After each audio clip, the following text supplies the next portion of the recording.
तो आज सब देवी देवता बोले कि हम ठाकुर जी को कुछ प्रस्तुत करेंगे, और सब अपनी अपनी तैयारी करके आए। कोई नृत्य तैयार करके आयो, कोई गायन तैयार करके आयो, कोई वादन तैयार करके आयो। सब ने अपने अपने भाव सुनाए। प्रिया प्रियतम सेज पर बैठ करके सबके भाव सुन रहे हैं। ब्रह्मा जी ने प्रस्तुत कियो, इंद्र ने प्रस्तुत कियो, वरुण ने प्रस्तुत कियो, सूर्य चंद्र ने प्रस्तुत कियो। लेकिन इन देवतान में भी जो महादेव हैं, ये तो छके रहते हैं प्रिया प्रियतम के निकुंज भाव में। जब महादेव की बारी आई तो महादेव को तो सजल नेत्र, और बस दूर से निहार रहे हैं प्रिया प्रियतम को। ठाकुर जी बोले, श्री जी अब नेक सावधानी से बैठी हो, महादेव आए हैं। और जैसे ही महादेव सामने आए, सन्मुख आए, हाथ में वीणा लेकर के, और महादेव वीणा का वादन कर रहे हैं और मधुर स्वर में गा रहे हैं। महादेव के उस गायन को सुनकर के ऐसा प्रेम प्रकट हुआ, ऐसा प्रेम प्रवाह हुआ कि श्री ठाकुर जी महादेव को नहीं देख रहे, प्रिया जी को देख रहे हैं, और श्री जी ठाकुर जी को देख रहे हैं।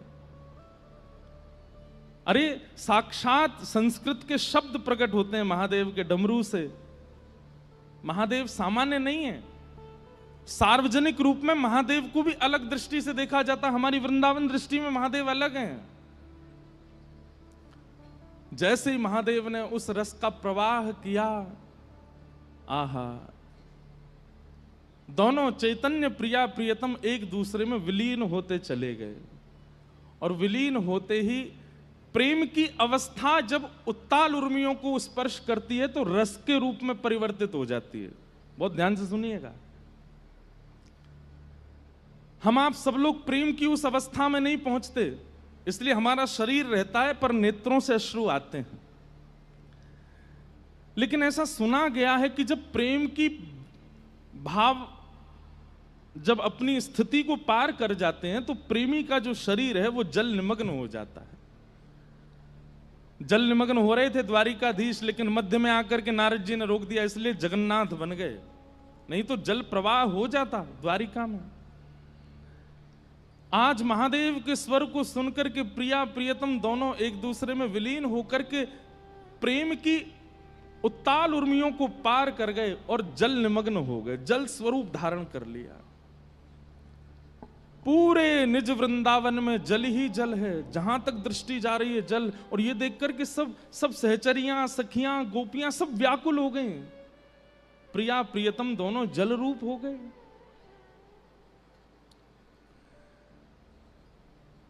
और महादेव अपना गायन कर, कौन रोके उनको जाकर के?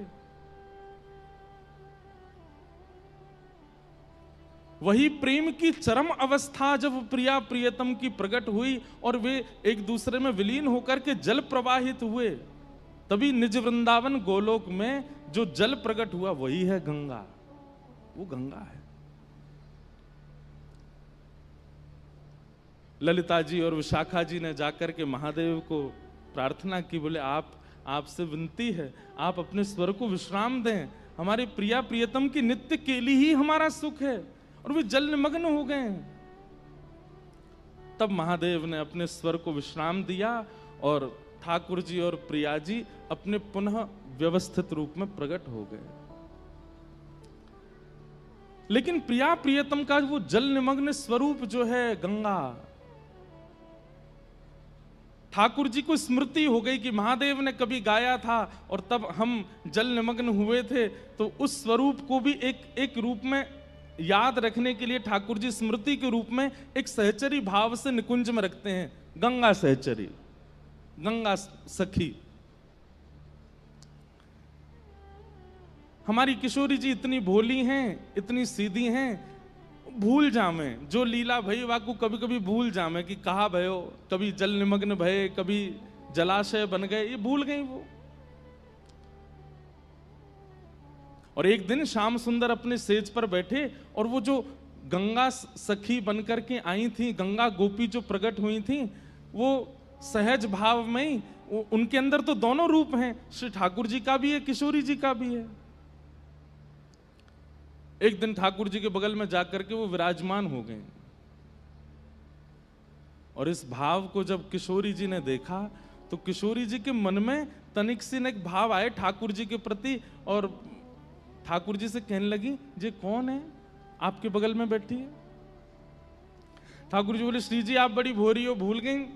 एक दिन रास भयो, महादेव ने जब स्वर गाए तो हम जल निमग्न है गए, दोनों प्रेम की अवस्था पार कर गए, वही जल को मैंने सहचरी बना दियो, उस सहचरी ही विराज गई।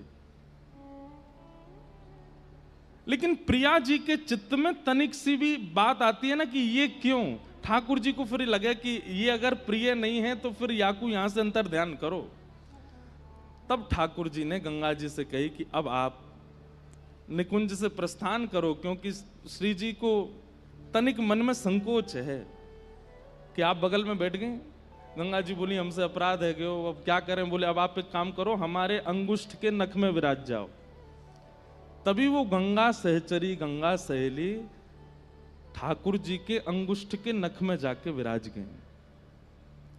और जब वामन अवतार हुआ, ठाकुर जी नित्य वृंदावन से जाते हैं अवतार लेकर के, और जब वामन अवतार हुआ 2 पग से तीनों लोक नाप लिए, तभी ब्रह्मा जी ने ठाकुर जी के चरण कमलों में जल प्रवाह। अब मन में भाव आता है कि जब 2 पग से तीनों लोक नाप लिए तो इतनों जल ब्रह्मा जी कहां से लाए होंगे कि जल ठाकुर जी के चरणन में डारो हो? तो कहते हैं ठाकुर जी के नख भेदन से ही ब्रह्मलोक का भेदन हुआ और वहां से प्रवाहित हुई गंगा जी। तो बोले, नख में जो गंगा सहचरी विराजमान थी वही गंगा बन करके आई। ब्रह्मा जी ने अपने कमंडल में धारण करी, जब कमंडल से प्रकट हुई तो सुरसरी कहलाई, कमंडल से निकल करके महादेव की जटा में आई तो जटा शंकरी कहलाई, और जटाओं से प्रवाहित होकर के जब हिमालय पर आई तो भगीरथी कहलाई, और भगीरथी के बाद फिर उनके अनेक जाह्नवी नाम पड़े, अलकनंदा नाम पड़े, और अंत में गंगा नाम हुआ। तो गंगा जी कौन है? यमुना जी तो श्री प्रिया प्रियतम के निकुंज विलास का श्रम जल हैं, लेकिन गंगा जी तो स्वयं श्री प्रिया प्रियतम के मिलित स्वरूप से ही प्रकट हुई हैं। ऐसी कथा देवी भागवत में आती है कि श्री गंगा जी प्रिया प्रियतम का मिलित स्वरूप हैं, वो एक ही स्वरूप हैं। लेकिन सार्वभौम रूप से, सार्वजनिक रूप से गंगा जी को जगत पावनी, जगत मैया आदि आदि नामों से फिर उनको कह दिया गया, लेकिन अंतरंग भाव से वे भी निकुंज की एक सहचरी हैं।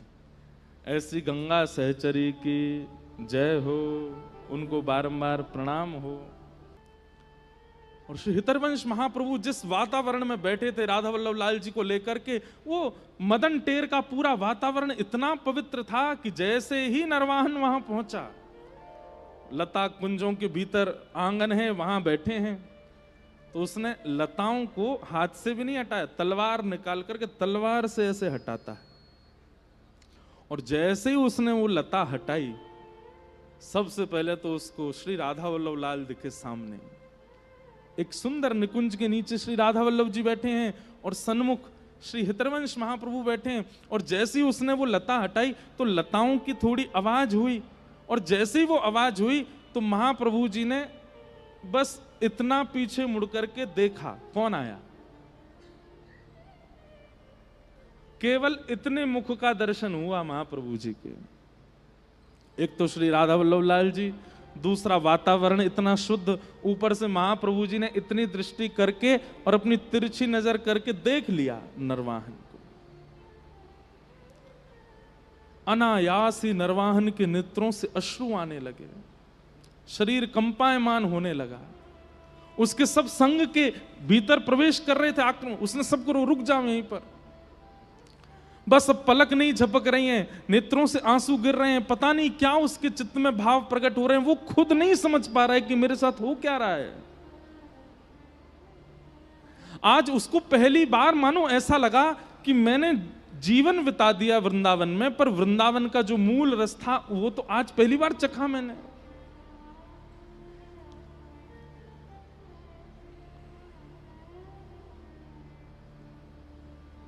कहते हैं थोड़ी देर महाप्रभु जी को देखने के बाद, राधा वल्लभ जी को देखने के बाद नरवाहन वहां से भागा और तलवार कहीं गिरी है, उसके पास जो भी सामग्रियां डराने धमकानी सब कहीं कहीं गिरी हैं, और दौड़ करके गया है सीधे अपने भय गांव में किसी कुंज में जाकर के बैठ गया, और बस श्वास नहीं आ रही है, सब जगह वही दिखाई दे रहे हैं, श्री राधा वल्लभ, प्राण राधा वल्लभ, जीवन राधा वल्लभ, प्राण हरिवंश, जीवन हरिवंश, यही चल रहा है बस। सोचिए, कभी नाम जप नहीं किया बैठ करके आसन पर नरवाहन ने, कभी यमुना जल जी को उस प्रकार से शुद्ध भाव से आचमन नहीं किया नरवाहन ने, कभी संत जनों का भंडारा किया हो, आचार्य चरणों में प्रणाम किया हो, तीर्थ यात्राएं की हो, वृंदावन की परिक्रमा, कभी नहीं। श्रीधाम वृंदावन में जिसके लिए शास्त्र कहते हैं कि अन्य क्षेत्रे कृतम पापम पुण्य क्षेत्रे विनश्यति, पुण्य क्षेत्रे कृतम पापम वज्रलेपो भविष्यति। पुण्य क्षेत्र में पाप करने से तो पत्थर की, वृंदावन पुण्य क्षेत्र नहीं है, पुण्य क्षेत्र भी अपने पापों को नष्ट करने वृंदावन आते हैं। वहां रहकर के नरवाहन इतनी दुष्टता करता था, इसका मतलब आचरण शुद्ध नहीं था जीवन में, लेकिन केवल महाप्रभु जी की दृष्टि पड़ गई, बदल गया जीवन। सब उसके संगी साथी, विशाल रूप था सबका, हाथ में तलवार, किसी के घुंघराले केस, बड़ी बड़ी डारियां, राक्षस जैसे दिखते सब जाकर के बोले, सरकार साहब क्या हुआ? तो बस प्राण प्राण राधा वल्लभ, जीवन हरिवंश, प्राण राधा वल्लभ, जीवन हरिवंश, प्राण राधा वल्लभ, जीवन, और कहते कहते रोने लगता है, और श्रीधाम वृंदावन में लेट करके नतमस्तक होकर के सिर रगड़ करके क्षमा मांगता है कि वृंदावन मुझे क्षमा कर देना, मैंने जीवन पर्यंत इतना दुराग्रह किया यहां रह करके।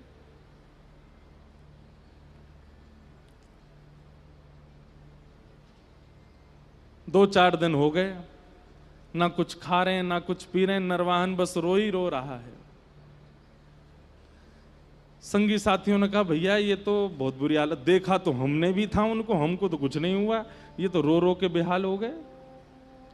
बात ये है कि तुम उनको देख रहे हो या वो तुमको देख रहे हैं, विशेष बात है। 1 लाख आदमी बिहारी जी का दर्शन करते हैं, 1 लाख लोग बिहारी जी का दर्शन करते हैं, पर लाखों में बिहारी जी किसको देखते हैं?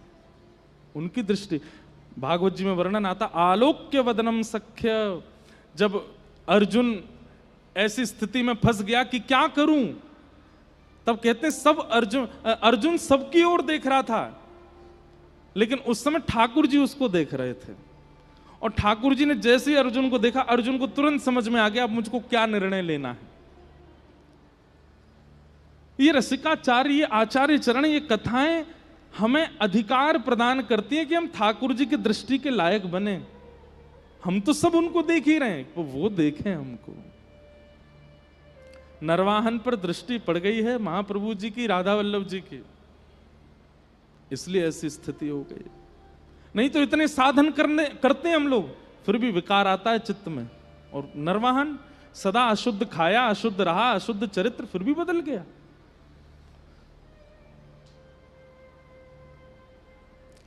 फिर एक बार एक जैन व्यापारी जा रहा था नाव में बैठ करके, उसको नरवाहन के लोगों ने लूट लिया, लूट करके जेल में डाल दिया। तब नरवाहन के यहाँ एक माता जी आती थी, उन्होंने उस जैन को रात्रि में कारागृह में देखा, तो वो जैन बोला कि मुझे यहाँ से कैसे भी निकालो, मैं छोटे छोटे बच्चे हैं, बालक हैं, बच सकते हैं और कोई तरीका नहीं। वो जैन व्यापारी अपने सब व्यापारी बंधुओं के साथ जोर जोर से जय जय राधा वल्लभ श्री हरिवंश, जय जय राधा वल्लभ श्री हरिवंश, जय जय राधा वल्लभ श्री हरिवंश गाने लगा। ये स्वर जैसे ही नरवाहन के कान में पड़ा, मानो जैसे किसी प्यासे को जल पिला दिया हो। वो तो व्याकुल हो गया, कहां से आ रही है ये ध्वनि, कहां से आ रहा है ये स्वर। वो बड़ी आत्मग्लानि में रहता था। मतलब नरवाहन को ये लगता था कि मैं किस मुंह से जाऊं राधा वल्लभ जी के दर्शन करने और महाप्रभु जी के पास। लेकिन आज जब ये कीर्तन की ध्वनि सुनी तो मन में विचार करने लगा, मैं वहां तो नहीं जा सकता, पर पास में कोई कीर्तन चल रहा है, यहां तो बैठूं। और नरवाहन जैसे ही पास गया तो देखा कोई कीर्तन कहीं बैठ, वो उसके जेल में ही बैठ करके कुछ व्यापारी गा रहे थे। और उनसे जाकर के पूछा, भैया आप कौन हो और ये नाम आपको कहां से मिला, ये कैसे गा रहे हो आप? उन व्यापारियों ने कहा, ये राधा वल्लभ जी जो ये हमारे इष्ट हैं और ये महाप्रभु हितरिवंश चंद्र जी हमारे गुरुदेव हैं। नरवाहन तो भावुक हो गया, तुरंत दरवाजा खोल दिया, उनको निकाला, चरणों में गिर गया, बोले कि आप बस महाप्रभु जी से, राधा वल्लभ जी से प्रार्थना कर दो, मुझ पर कृपा करें, मुझे प्रेम लक्षणा भक्ति प्रदान करें, मैं बहुत क्रूर हूं, मैंने बहुत पाप किए, मैं योग्य नहीं इस धरती पर रहने के। और वो जैन व्यापारी जो था मुक्त होने के बाद सोचने लगा, भाई ये हैं कौन राधा वल्लभ जी और हरिवंश जी, जिनकी वजह से हमारी प्राण रक्षा, भाई देखें तो सही है कौन। दर्शन करने के लिए गए राधा वल्लभ जी के, महाप्रभु जी को प्रणाम किया, बोले आप श्री हरिवंश जी हैं? सेवकों ने कहा यही है, बैठ जाओ। उस जैन ने कहा, बोले देखिए हम तो आपको नहीं जानते थे, राधा वल्लभ पर पूरी घटना बताई। बोले ऐसे ऐसे हमने तो प्राण रक्षा करी आपका और ठाकुर जी का नाम लेके। बोले किसने मुक्त किया तुमको? बोले कोई नरवाहन नाम का एक व्यक्ति है, उसके कारण दिल्ली आगरा तक लोग डरते हैं, लेकिन वो आपका नाम सुन करके तो रोता हुआ आया और उसने चरण पकड़ के हमको मुक्त कर दिया। महाप्रभु जी समझ गए अब नरवाहन योग्य हो गया, अब इस पर कृपा करनी पड़ेगी। और महाप्रभु जी ने संदेश भिजवाया नरवाहन को कि श्री राधा वल्लभ जी का सुंदर मनोरथ हो रहा है, नरवाहन दर्शन करने के लिए आओ। वो तो पत्र पढ़ के ही रोने लगे कि महाप्रभु जी मुझे बुला रहे हैं। मदन टेर ऊंची थौर पहुंचते ही भाव विह्वल होकर के द्वार पर ही गिर गया और दंडवत करते हुए जा रहा है, रोते हुए। जैसे ही श्री राधा वल्लभ जी के प्रांगण में पहुंचा, महाप्रभु जी ने जैसे ही देखा नरवाहन आ गया, उतर करके आए, उसको उठाया, नरवाहन दर्शन करो, आज जी भर के निहारो, कैसे लग रहे हैं प्यारे लालजू।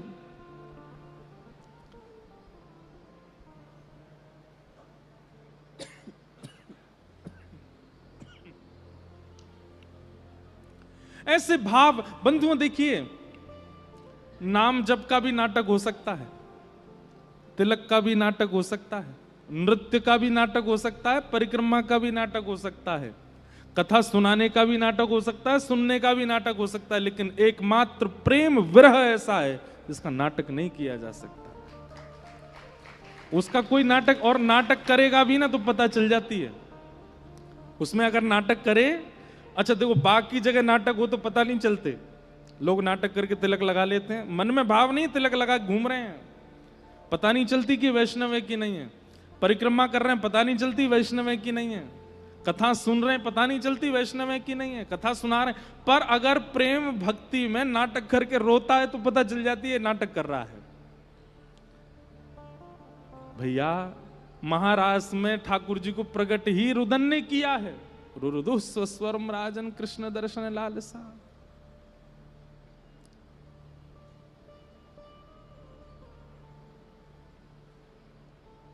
नरवाहन रुदन कर रहा है।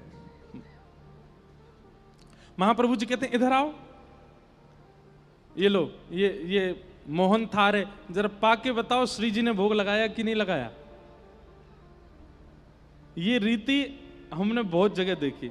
हमारे नाथ द्वार में एक बाबा रहमे हैं तो ब्रज के ही, वो कोई भी प्रसाद बनाते ठाकुर जी का तो आपको पधराएंगे तो ये नहीं कहेंगे मोहन थार खा के देखो कैसी बनी है, रसगुल्ला खा, वो ये कहेंगे खा के बता श्री जी ने भोग लगाया हो कि नहीं। कैसी कैसी अच्छी रीति उनकी पूछने की, पाके बता श्री जी ने या कुछ चखो कि नहीं चखो। और वो सामने खड़े ही रहेंगे और आपको ऐसे देखेंगे कि आपने पाते ही कैसा रिएक्शन दिया। और जैसे ही पाओगे पाके, हाँ बाबा अच्छा, झूठ बोल रहा, मैंने भोग ही ना लगाया हो, मैंने यहाँ को भोग ही ना धरो। ऐसे हैं महापुरुष, वो तुरंत आपके मुख में पधरा के पूछ लेते हैं बता श्री जी ने भोग लगाया। एक बार मैं गया तो अभी नाथ द्वार में उत्सव था, तो मुझे बोले लाला देख रसमलाई बनाइए ने पाके बताइयो श्री जी ने भोग लगाया कि नहीं। तो मैं जैसे ही पाया अनायास ही नेत्र बंद हो गए, और उसमें कुछ ऐसी वस्तु, अब भैया वस्तु तो कुछ भी हो, श्री जी की प्रसादी थी। सांस खूब तेज तेज चलने लगी और नेत्र जब खोले तो आंखें मेरी लाल। मैंने बाबा ये तो कुछ अद्भुत ही है। बाबा रोने लगे, बोले श्री जी ने भोग लगा दियो या को, श्री जी ने अंगीकार कर लियो। ऐसे महापुरुष। हितरवंश महाप्रभु जी नरवाहन को बैठा के करें पाके बताइयो श्री जी ने अंगीकार कियो कि नहीं। और ज्यों ज्यों प्रसाद पावे त्यों त्यों आंसुओं की धार बहती जाए नरवाहन के। महाप्रभु जी बोले अब तुम वैष्णव हो गए हो, अब तुम हरिवंशी बनने लायक हो गए, आओ बैठो। और श्री राधा वल्लभ जी के सामने कंठी पहना दी और नाम दे करके नरवाहन को अंगीकार कर लिया, स्वीकार कर लिया। और जैसे ही स्वीकार किया महाप्रभु जी ने, तुरंत श्री राधा वल्लभ जी की ओर देखा तो ऐसे कहीं कोने में बैठे थे, वहां दीक्षा दे रहे थे। तो जैसे ही राधा वल्लभ जी को पलट के देखा तो क्या पाया, श्री राधा वल्लभ जी खड़े ऐसे हैं और सामने नहीं देख रहे हैं, ऐसे ही देख रहे हैं नरवाहन को। और ये जैसे ही महाप्रभु जी ने देखा, तुरंत राधा वल्लभ जी ने सीधी दृष्टि करी। महाप्रभु जी के नेत्र सजो, बोले अरे मैं क्या अंगीकार करूंगा, मैं कहां स्वीकार करूंगा, तो राधा वल्लभ जी ने स्वीकार किया। और तुरंत नरवाहन को लेकर के गए, फिर राधा वल्लभ जी के सामने बैठाया और कहा नरवाहन अब गौर से देखो महाप्रभु जी को, आप लोग आश्चर्य मानेंगे, हित चतुरासी जी में जितने पद हैं उन पदों में 2 पद श्री हितरवंश महाप्रभु जी ने नरवाहन की छाप से गाए हैं। बिहारी जी के दर्शन नहीं भये, राधा वल्लभ जी के दर्शन नहीं भये, राधा रमण जी दर्शन नहीं भये, किसी महापुरुष के दर्शन कर लो। हरि रीझें तो वैकुंठ दिलावें, पर हरिजन रीझें तो हरि ही दिलावें। हरि रीझेंगे तो ज्यादा से ज्यादा वैकुंठ दे देंगे, लेकिन हरिजन रीझ जाएंगे तो हरि को ही दे देंगे, जैसे दिया है किसको, नरवाहन को। बार बार ये बात मैं कहता रहूंगा और आपको ये बात याद रखनी पड़ेगी कि नरवाहन ने कोई साधन नहीं किया, केवल महाप्रभु जी की दृष्टि पड़ गई उस पर। और 3 दिन के अंदर उसको रास का दर्शन हो गया। और नरवाहन सबसे बड़ा साधक हुआ वृंदावन में उस समय का। ऐसे महाप्रभु जी ने उस पर कृपा की। ऐसे ही महाप्रभु जी के एक परम मित्र हुए, उनका नाम था नाहरमल जी। क्या नाम था? नाहरमल। ये नाहरमल जी देवबंद में ही रहते थे, लेकिन श्री हितरवंश महाप्रभु जी के जाने के बाद ये बड़े बेचैन हो गए। इन्होंने कहा कि भाई हमारे प्राण हरिवंश जी अब नहीं है जब यहाँ पे, तो हम कैसे रहें, हम भी जाएंगे वृंदावन। विचार कीजिए, घर परिवार संपत्ति सब छोड़ करके वृंदावन आ गए, सबको हाथ जोड़ दिए। घर परिवार के लोगों ने खूब रोका, नहीं रुके, बोले अब अगर मुझे रोका तो मेरे प्राण चले जाएंगे, मेरे प्राण निकल जाएंगे, मैं रह नहीं पाऊंगा, मुझे जाना है वृंदावन। और श्री नाहरमल जी वृंदावन आ गए। वृंदावन आते श्री राधा वल्लभ लाल जी का दर्शन किया, महाप्रसाद पाया। अच्छा एक बात आपको हम बोल दें, थोड़ा ध्यान से सुनिएगा। हम पहले दिन से चर्चाएं सुनते आ रहे हैं। पहले दिन श्री चैतन्य महाप्रभु की चर्चा सुन रहे थे, फिर उसके बाद हम लोग अब हितरवंश महाप्रभु की चर्चा सुन रहे हैं। कल से स्वामी श्री हरदास जी की चर्चा सुनेंगे। इन चर्चाओं में कई लोगों के मन में ये संशय आ सकता है, बोले ठाकुर जी के दर्शन से ऐसा कुछ प्रभाव नहीं हो रहा, महापुरुषों के दर्शन से वो हिल रहे हैं, उनके नेत्रों से आंसू आ रहे हैं, कंपायमान हो रहा है। बोले कहीं ना कहीं आप आचार्यों के दर्शन को इतना प्रधान क्यों बता रहे हो? भैया एक बात ध्यान से सुनना, अटपटी नहीं लगेगी बात, और लग रही है तो गलत है। ठाकुर जी जो है ना वो अचल ठाकुर जी हैं, और आचार्य जो हैं वो सचल ठाकुर जी हैं, वो चलते फिरते ठाकुर जी। श्री बिहारी जी तो अचल निकुंज में विराजमान है, पर स्वामी श्री हरदास जी तो चलते फिरते बिहारी जी हैं, इसलिए उनकी उपस्थिति परिणाम कर देती है जीवात्मा पर। ये महापुरुष विराजमान है, ये महापुरुष विराजमान है, ये सब संत जन जो विराजमान है, ये चलते फिरते ठाकुर जी हैं, ये चलते फिरते लाल जी हैं। हमारे श्री हरिराम व्यास जी का एक पद है, और व्यास जी की चर्चा आवेगी तो सुनाएंगे। व्यास जी कहते हैं कि भैया कोई भी व्यक्ति से मिलो, वो तो कहते हैं किसी भी वैष्णव से मिलो, उसमें दोष मत देखो। हम कह रहे हैं भैया वो लालची आदमी भले ही वृंदावन में रहता है, लेकिन इतना लालची, उसमें लालच नहीं देखें। बोले नहीं नहीं नहीं, लालची मत देखो। तो बोले क्या देखो? उसमें वामन भगवान देखो। वामन भगवान कैसे थे? बोले देखी कि महाराज बलि ने तीनों लोक ले लिए, सो तीनों लोक उससे हरण करने के लिए वामन बन के पहुंच गए, और संकल्प लेते ही विशाल होकर के तीनों लोग नाप ले लिए।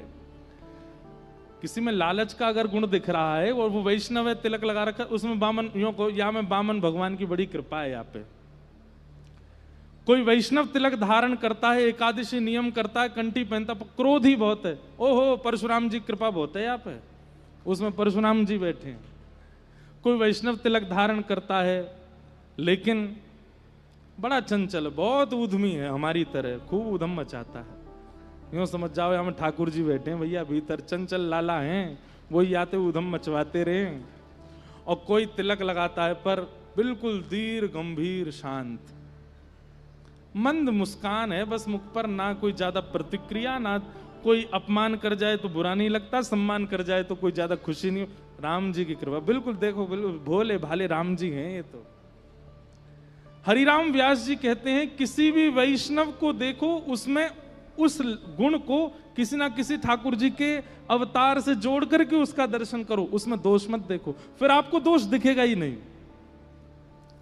दोष कब तक दिख रहा है? तब जब तक आपने उसको मानव मान लिया। कोई बहुत खाता है, पूरे दिन खाते ही रहे महाराज, भोजन ही करते जा रहे हो, जब देखो या भूख ही लगी आवे, इतनी टेंशन में है कि कल एकादशी है, कितना खा लें आज, कितना खा लें आज, कितना खा लें, भल ले पेट में।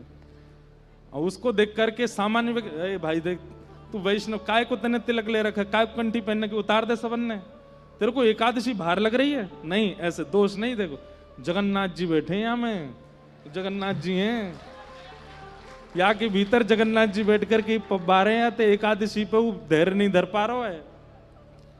हरिराम व्यास जी के इस सूत्र को यदि अपना लिया जाए तो किसी में दोष दिखेगा? कभी नहीं दिख सकता।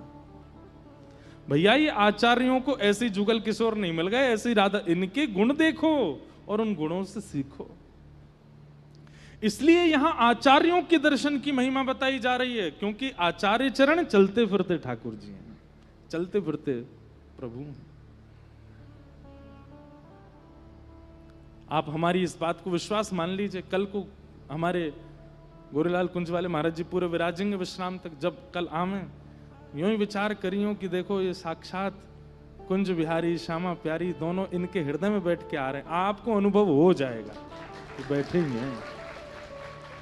यहाँ जो महापुरुष पधारते हैं, देखो हमारे सब संत जन पधारे हैं, सबके भीतर कुछ ना कुछ भाव दिख रहे हैं। नंदू भैया ऐसे लग रहे हैं खाटू श्याम बाबा ही बैठे हैं का। हमारे चित्र विचित्र बाबा, इन दोनों उनको देखो तो ऐसा लगे कि हमारे श्री स्वामी श्री हरदास जी के परंपरा के दो और निकुंज की दो सहचरी हैं। हाँ, एक चित्रा सखी हैं, एक विचित्रा सखी हैं, दोनों सखी हैं। सब में वैष्णव दृष्टि रखो।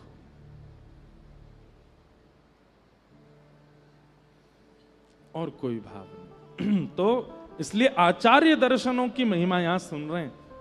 भगवत दर्शन की महिमा तो भागवत जी में हम सुनाते हैं, पर मूल बात तो यही है भैया, आचार्य दर्शन। तो नाहर मल जी अपना सब छोड़ छाड़ करके आ गए, किनके लिए?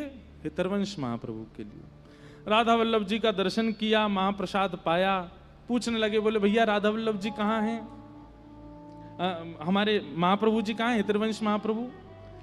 तो किसी ने कही वो तो वन की ओर गए हैं। ढूंढते ढूंढते वन में जैसे जाकर के देखा तो क्या पाया कि श्री हितरवंश महाप्रभु जी एक थैला अपने कंधा पे टांगा हुआ है और पुष्प बीन रहे हैं, तोड़ तोड़ करके थैला में डाल रहे हैं, और कहीं से लकड़ी उठाते हैं दूसरे थैला में डाल रहे हैं। और जब महाप्रभु जी को इतनी तत्परता से वो सब पुष्प और वो सब बिन रहे थे, नाहरमल ने जाकर के देखा, बोलो राम राम राम राम राम। बताओ, हमारे महाप्रभु जी पलकों पे विराजमान रहने चाहिए थे, बताओ ये निष्ठुर वन में नंगे पांव डोल रहे हैं, ये पुष्प बीन रहे हैं। अरे मुझे कह देते, मैं 2-4 और सेवक लिया था, किसी को पुष्प बीनने पे लगा देता, किसी को लकड़ी उठाने पे लगा देता। ये महाप्रभु जी का काम है।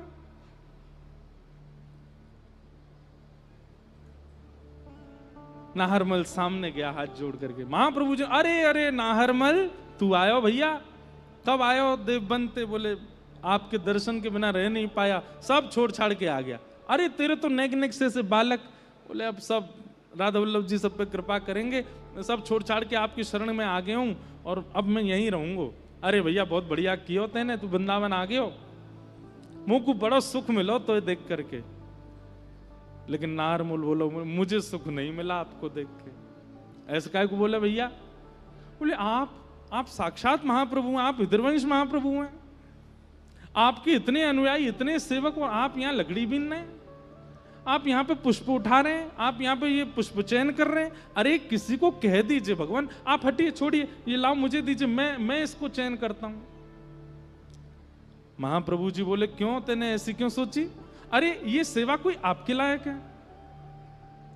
ये सुनते ही महाप्रभु जी के नेत्र ताम्र वर्ण हो गए, लाल पड़ गए, और चिल्ला करके बोले अरे नाहरमल, तू श्री जी की सेवा में ऊंच नीच करे हैं? जो श्रृंगार करे, जो आरती करे वही प्रधान है, और जो बेचारो लकड़ी बीने और जो पुष्प चयन करके जाए बाकी कोई योग्यता नहीं है। अरे तेने कैसे सोच ले कि ये सेवा छोटी है, ये सेवा ओछी है, वही सेवा बड़ी है जो भीतर गर्भगृह में होवे? तेने कैसे विचार कियो या काम को?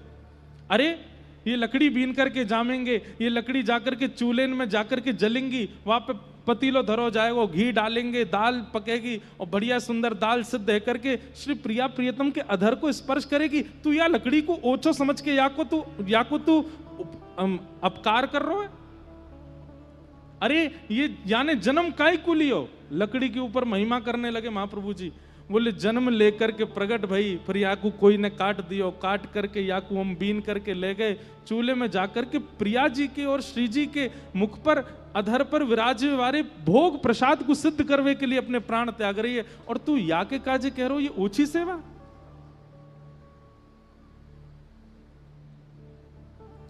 महाप्रभु जी इतने क्रोध में भर गए, नाहरमल